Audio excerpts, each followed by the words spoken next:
Hi everyone, welcome and thank you for joining us today for our expert webinar titled Producers and Cursors in MySQL. I am Ria from SpringPeople. We are India's largest enterprise training providers and I will be your moderator for today's session. In today's session, we have Pallavi Prasad with us, who is an accomplished corporate trainer with a passion for bridging the gap between technology and business.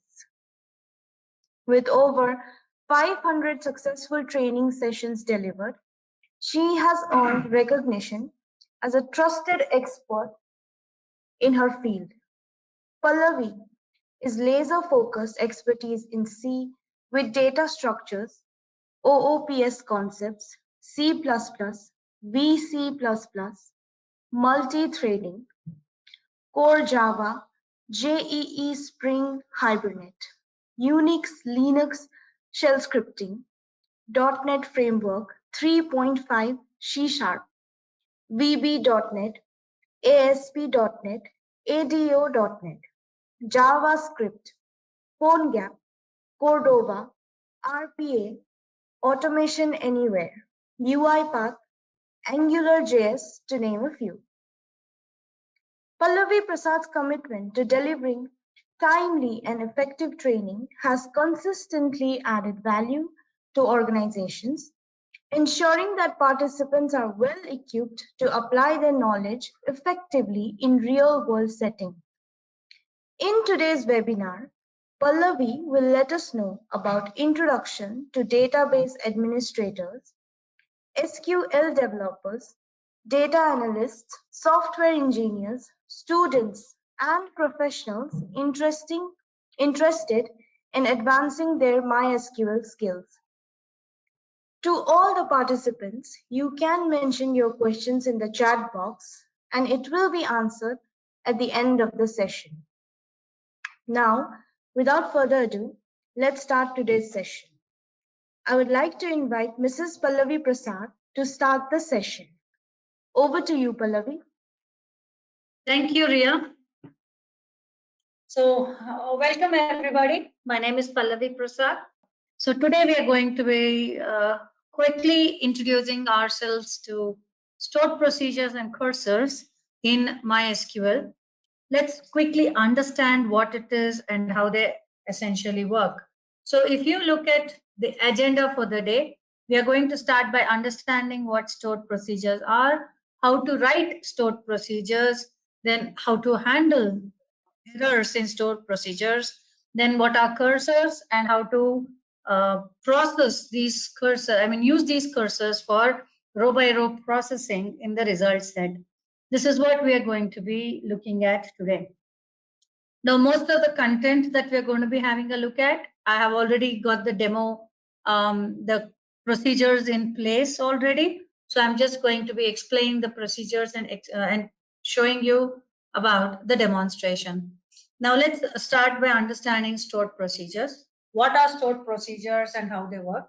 Essentially, you can call them as a collective set of statements that are that can be called as in a single instance. You don't have to call each statement individually. Call them in an instance, call them together. You are going to call that set of statements as a stored procedure. You can create these stored procedures by using the create procedure statement that is there. These stored procedures are easily maintainable. Then they are easy to reuse, or rather their main purpose is reusability. They are secure because unless and until the administrator gives permissions to applications, the applications can access the procedures and they cannot access the tables that the procedures are actually talking to. So you can keep your tables safe from unnecessary tampering, basically. So this is the basic syntax of how a procedure is written. You start by using the create procedure and then the procedure name. The default delimiter in MySQL is a semicolon. So you want to be able to differentiate the procedures starting and the ending from the regular semicolon delimiter that we have in MySQL. which is the reason why we changed the delimiter first and then we reset it back to the semicolon later on. So whenever you're going to work with the procedure, you can, and up to you whether you want to or not, give the parameter list to that particular procedure, where you specify whether the parameter is an in parameter, an out, or an in out parameter. You also mention the name of the parameter and the data type of the parameter. Then you have your declaration section and the executable section. The declaration section is where we usually declare all the variables that we would like to work with within our procedure. And the executable section is where we write the statements that we want to make use of or that we want to execute. So now let us have a look at how to work with these stored procedures. So I'll start by let's just have a look at the parameters once, and then I'll take you to MySQL workbench to have a look at a demo, very quick demo. So there are three types of parameters that we have, as we've already seen: in, out, and in out. So in is the default parameter that we have. So when you say you are passing something into the procedure, we use in. When we are going to access something that is the output of the procedure, it's going to be out. A procedure can return only one set of values that is going to come out. Then the combination of in and out, you can use the same variable to send the information in and retrieve the information out. So now let's quickly have a look at how to work with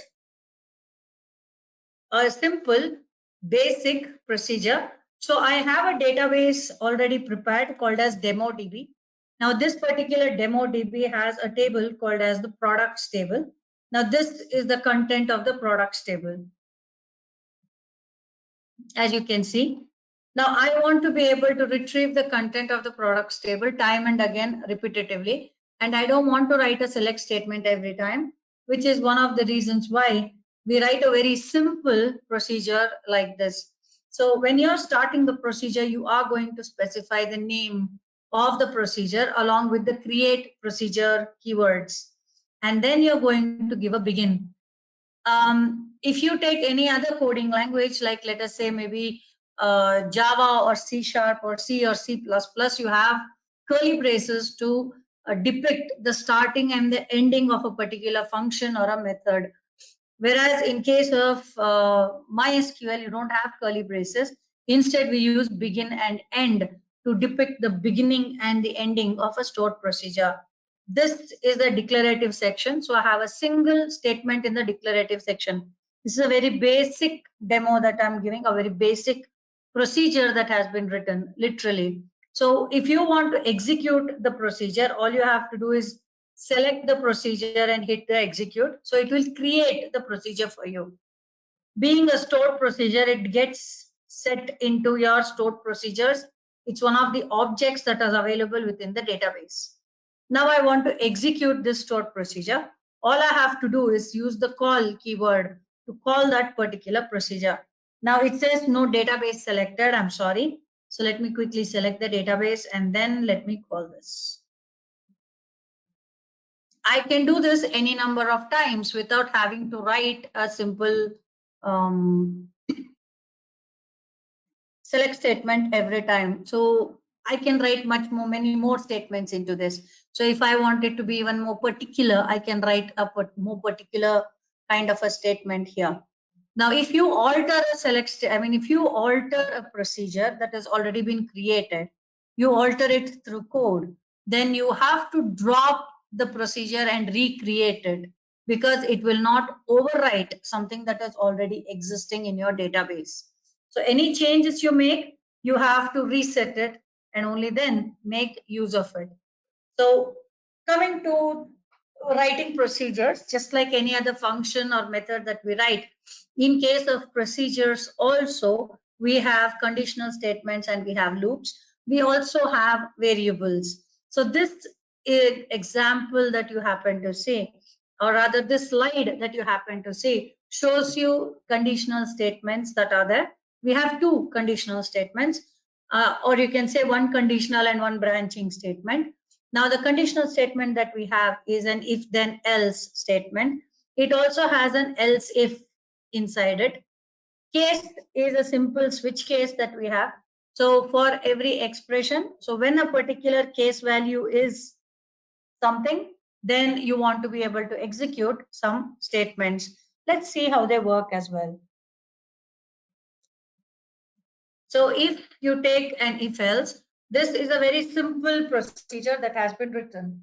In this particular procedure, I am assuming the database is selected. Yes. So in this particular procedure, you will see that I am passing two parameters also into the procedure. The first parameter that I am passing is an in parameter. That means I'm giving a value to the procedure and I'm retrieving a value from the procedure through the out parameter. So the out parameter says that whatever I retrieve from the procedure is going to be something that the procedure is going to return back to me. Now, when we saw the syntax of a procedure, we also happened to look at something called the declarative section. So here, this is the declarative section that has been created. So here we declare a value and we work with the value. Below the declarative section, you have the execution section. So here, I'm writing a simple statement where I'm selecting a single value into the variable that I have created here from a table called as customers. Again, the table customers is already pre-existing in my database. So here I'm giving a condition, a where condition, and I'm selecting into the variable that I have created. I have a simple if else if setup here where I check for the credit. So if the credit is greater than a particular value, then the customer level is being set as something. And this continues. So I look at one of the values that is there. Here, unfortunately, it is dependent on a single record only. So my customer number is unique. And when I pull out a customer number, then obviously that number is going to be returning only one row. And that one row will have a credit limit, which has, the value is being set into credit. And that is being considered here. So the input is also a single value. The output is also a single value. And you can look at the way it is going to be executed. Now it is created. So let me just run this particular statement. And it has called the procedure. Now I want to be able to retrieve the content that has been set up. So at level, now this is the output parameter into which we are going to receive the output of our procedure. So when I select that particular user defined variable or user defined parameter, it does return a value. Now, if you look at the customers list, there are a lot of numbers here. You can pick any number and work with it, no problem. Whichever number you like, it will execute in exactly the very same way. The second conditional statement we have is the case statement. This is, again, I'm making use of a in and an out. Here also, we are working with the case. Now, the case part is where I'm going to be looking at the country of that particular customer. So when the country is USA, I want to set something. When it is Canada, I want to set something else. If it is anything other than these two countries, I want to set a different value altogether. Now, if I want to run this, again, just select it and run it, then execute the next one. Since the customer 112 happens to be a US customer, the number of days of shipping is 2 days. So this is how a simple switch case works. Coming to the next one, we also have loops accordingly. So I have conditional statements that we have discussed just now, the if else, if then else, and the switch case. Sorry, case when. In case of MySQL procedures, we also have loops. This is for iterative execution of whatever executable statements that you have. You want to be able to execute them iteratively. That is when we use loops. Now there are two loops that we have. Basically, while loop and a loop. The name of the loop itself is loop. You have a loop and you have a while loop. The basic syntax for that is you're going to have to write a label and you're going to loop it. Now you can come out of a loop by using the leave statement, which allows you to exit a loop based on a condition. So if the condition is something you want to exit the loop, then you use leave to exit. If you want to continue, you have something called as repeat loop, which allows you to continue the execution of the loop. Let's have a look at these two demos as well. Now, the first one we are looking at is the loop statement. So here I have created a calendar, this one called calendars. As you can see, it is at present empty. My calendar table is at present empty.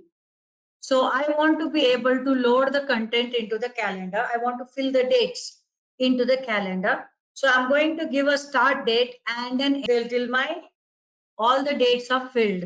The name, every loop should have a label associated with it, and it should run till a particular condition is met. So you have to close the loop yourself manually. There is no exit as per se here. Unlike the loops that we write in programming languages, where you have a condition that you're going to place, here there is no condition as such. So you have to write the condition and determine when that particular loop has to be exited. So here the label that you give works as the name of that particular loop. So when you're leaving the loop or exiting the loop, you specify the name of the loop or the label of the loop so that the system or the PLSQL engine knows that it should exit this particular loop. This helps us in two ways. When we nest loops, that is when we put one loop inside another, you can determine which loop you want to exit based on the label of the loop. Again, when you are nesting loops, you have to keep in mind that the inner loops, exiting the inner loop is fine, but you don't exit an outer loop from an inner loop. Such things are not allowed. It gives you an issue then and there. Now let us say that I am setting the current date here. The current date is going to be the start date. So if I have given a start date, that will be the current date. From there, my insertion starts. So I'm going to add one date to the current date. So one day, and I'm going to start inserting. So if the loop, if the current date is going to exceed the end date, then I don't insert, I stop the loop. Now insert into calendars. This is an insert statement that I have where I'm going to enter the data. So I have current date, month, quarter, and year. Now instead of working with current date, I can convert this to day, today's day, but that's okay for the time being. I'm leaving it the way it is. I'm calling the procedure here. I've given the start date and the end date. So let us run this and see if it will execute. And it has completed it. Now let's do one thing. Let us give a select.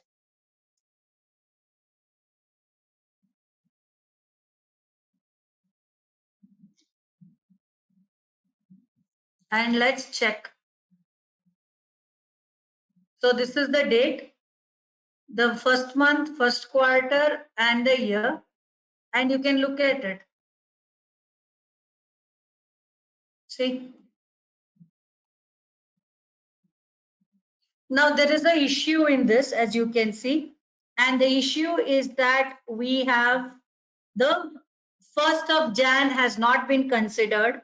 1st of Jan has been ignored. Now I want to make sure that 1st of Jan is also a part of my data. So what we can do is we can truncate this particular, this one. So you have truncate. So I'm just truncating the table. And if I select the table, you will find that the table is now again empty. Now what I want is for it to run again, but this time I want it to run in a slightly different manner. So what I want is I'm going to change this starting date.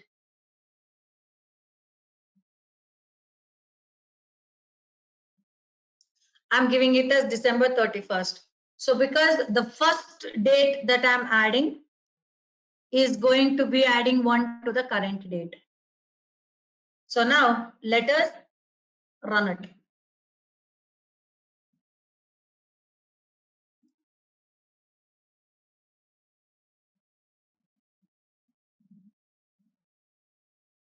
Let's give a select statement.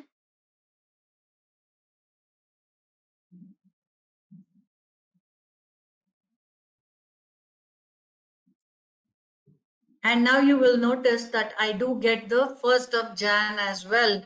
It goes on till the 31st of December of this year. So I have the complete calendar inside this particular table. Okay, so that is how you work with the loop. One thing you will notice is that the loop automatically stops when it reaches or when this particular condition is satisfied. So when this condition is satisfied, I automatically leave the loop. I can't leave the loop in any other way except for mentioning the label of the loop. Okay, right on. Now coming to the next part of it. When you're working with stored procedures, loops are fine. All of that is fine. But we do need to work with what is known as error handling. I mean, you're writing a procedure. So there are bound to be issues in the procedure. And when there are bound to be issues, you need to be able to figure out how to handle these issues that do occur. What we call as conditions in case of stored procedures. So what is this condition and how do we work with a condition? Anything that you can say anything that's a warning or an error that occurs within a stored procedure, you call it as a condition. So your MySQL uses an error code. You can call that error code as SQL state.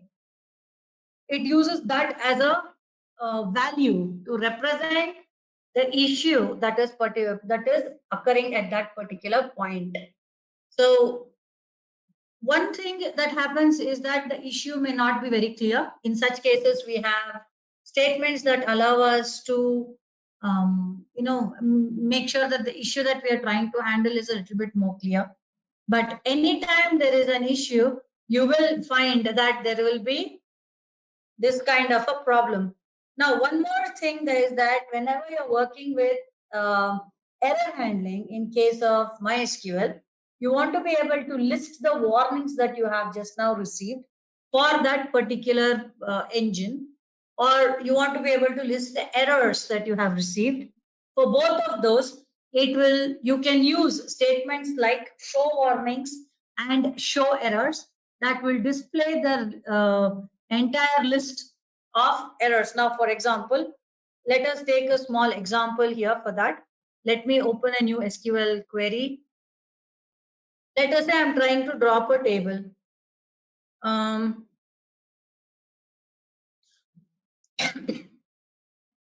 drop table if exists. I'm writing a particular table called as my table. Now let us use this, run this particular statement. So I have a warning, right? Now I want to see whatever warning I have very clearly. So I'll just give show warnings. And automatically it shows me the level. So the level is at the note level. So what does this particular level mean and what does it do for you? So when you look at the level can be of two types. One is note and the other one is an error. If it is note, it is just a warning. So you need to just cross check to see whether you have actually given the correct statement or not. The second one is error. Now the error occurs if there is a real problem. That's when an error occurs. and it does tell you that it's an error.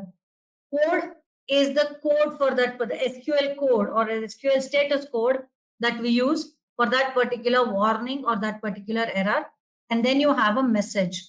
Now, this is the way in which your warnings table occurs. The second question, the second statement that we use is called as show errors. Now, let us assume that I have so far a huge set of errors that I'm looking at, and I want to see what are all the errors that I have. Now let's write a simple statement that is going to allow me to run this. So I have a table called products, as you can see. This particular list of products has a series of columns, and the primary key is called product code. Now let me go back. Let us say select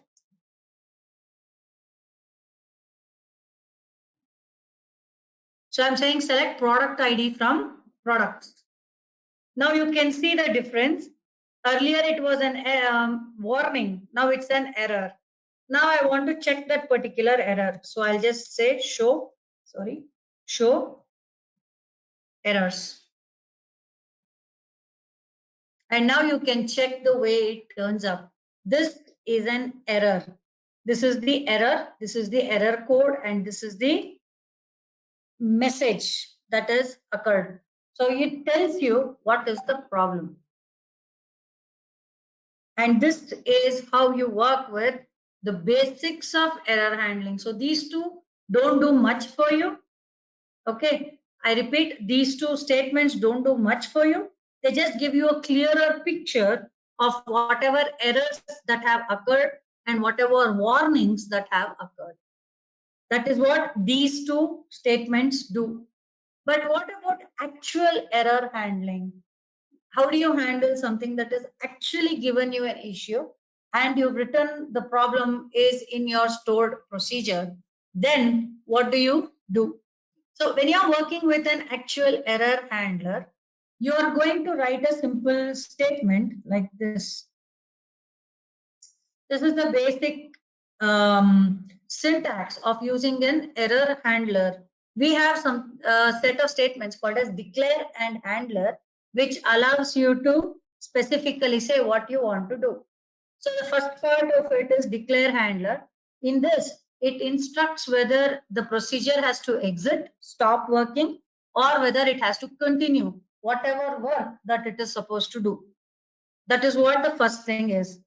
The second line says for condition value. So give me for condition value.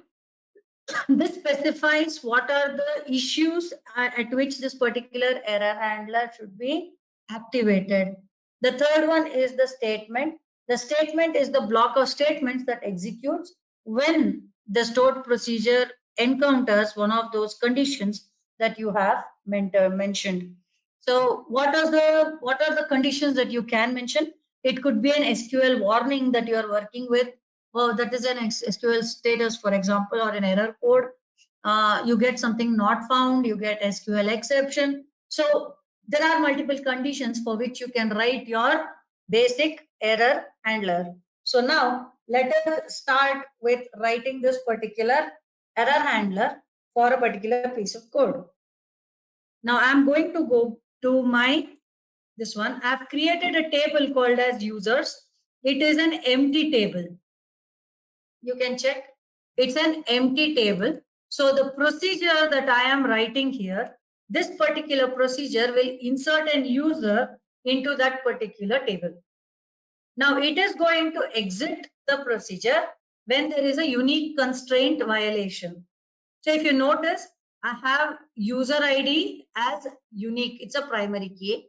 It's an auto increment, but it's a this one. Then I also have username, which is unique. So that means I cannot write the same username again, obviously. So when a condition is, so the exit handler is when the SQL status to 23,000, that stands for unique constraint violation. So what is it that you want to do? It has to return a message which says error, duplicate username, please choose a different username as the message. Next, I'm going to start by inserting the user into the username. Into the users table. If it is working fine, if the insertion went through successfully, then it has to return this particular statement as a message. Now I'm giving a particular insert user here. Let us run this. Have I created this? Yes. So you can see it says user inserted successfully. If I try to say run the same thing the second time, it says error, duplicate username, please choose a different username. So you do get the output based on whatever is the constraint or the condition that you have set. Here, if you notice the error handler that has been created, you say declare, then you specify what the error handler should do. It should exit the procedure or should it continue the message and other statements are there. It doesn't mean that you're proceeding it only, but 90% of the time, or should I say 95% of the time, we usually exit the procedure if we encounter an issue. So this is the statement that you give, and this is the SQL state, the error code that it will encounter, for which it has to do something for you. This is how error handling works. And whenever we write a stored procedure in case of MySQL, in case of using PLSQL, whether it is in MySQL, Oracle, SQL Server, wherever you write a stored procedure, you have to mention error handling as part of the stored procedure, which is good programming practice. Moving on. Now that you have an error handler also in place, like you can write a perfectly valid procedure without any problem. But not everywhere do we need only to execute one single statement. There may be some calculations that we need to perform where we need to look at multiple rows within the same table. In such situations, we use what is known as a cursor. So, sorry, just excuse me for a minute.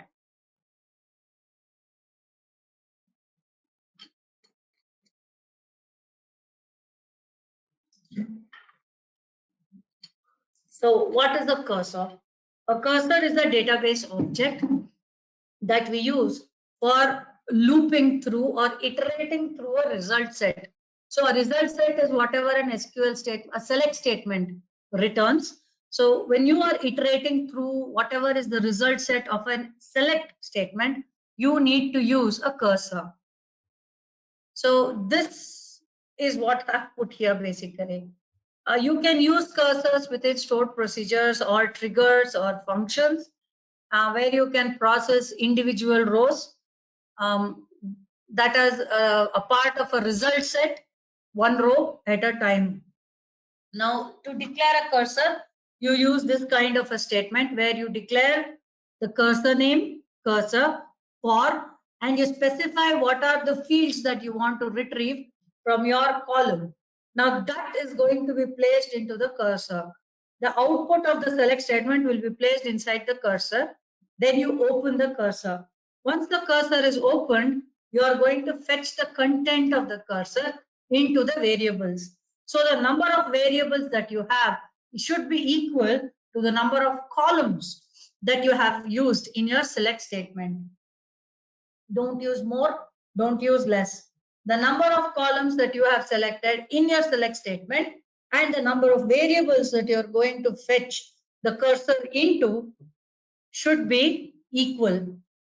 The reason for that is because your cursor maps each variable to each column value within it.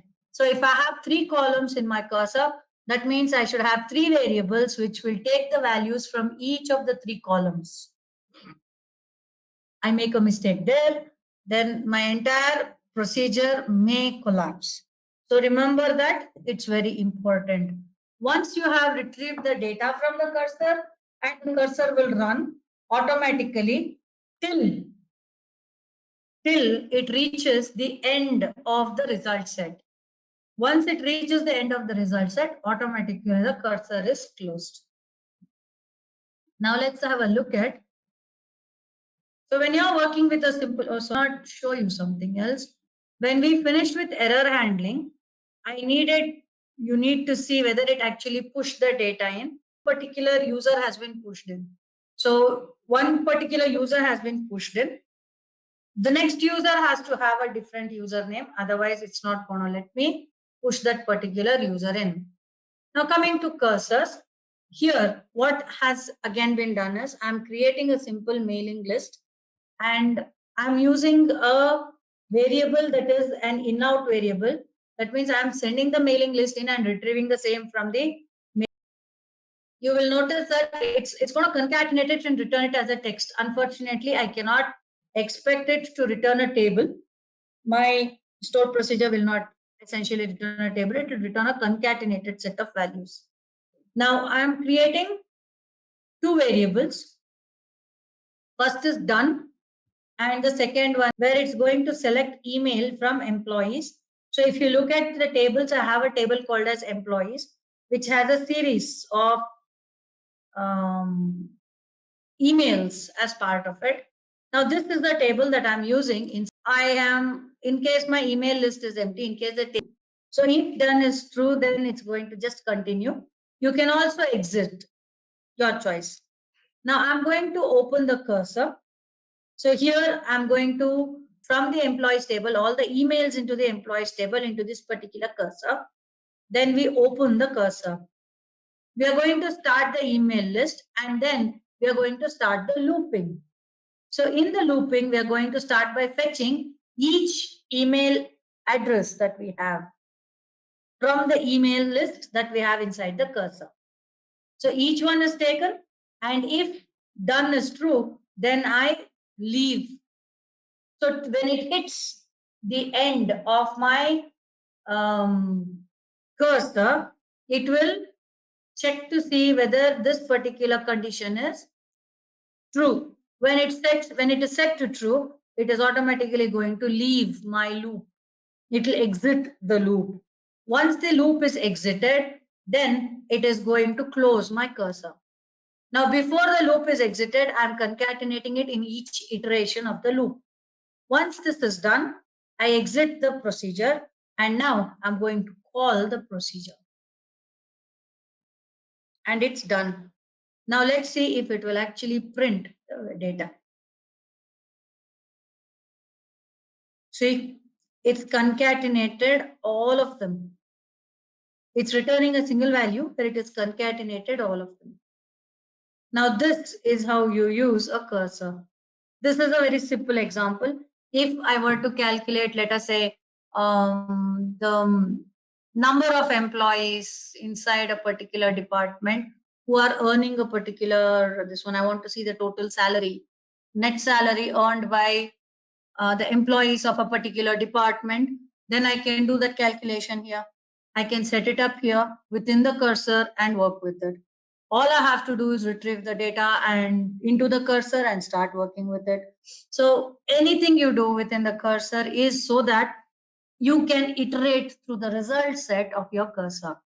Now this is all there is to working with stored procedures in case of MySQL. Now these stored procedures can be called from applications which are connected to MySQL or which use MySQL as the database. You can write the calling of these stored procedures within your applications, within the APIs that you're going to write, and work with them as per your necessity. The advantage again is that they're easy to maintain and reusable. So it makes it easy for you to work with them. There is no limit on the number of procedures that you can write.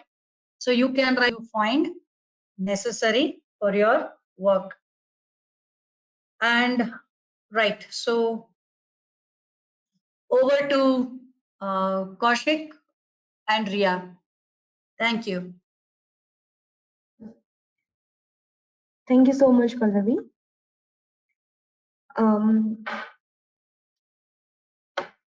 Thank you, Pallavi, for your invaluable insights on technology. I'm sure it was certainly a very informative session for all. If you guys are interested in learning more about various MySQL, do check out our super discounted batches of virtual instructor LED trainings on our website, springpeople.com. These VILT trainings are leveraged online from the comforts of your home and flexible as per your schedule and location. If you do not find any suitable batches, we'd be happy to discuss and schedule private batches for you.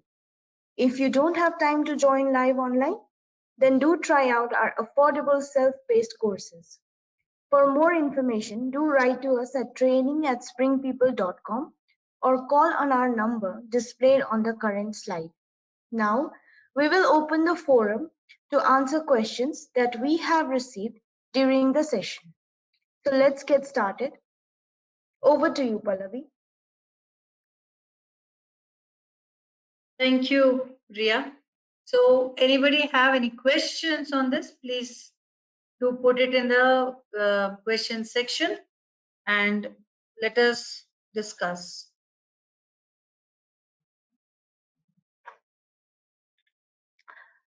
All right, thank you everyone. We appreciate you being here. We shall be sending out the webinar recording to all the participants soon. I request you all to kindly provide feedback before signing off, which will help us improve the quality of our future events. Thanks again for joining us today. Signing off on behalf of Team Spring. Thank you, everybody. Expert webinar. Thank you.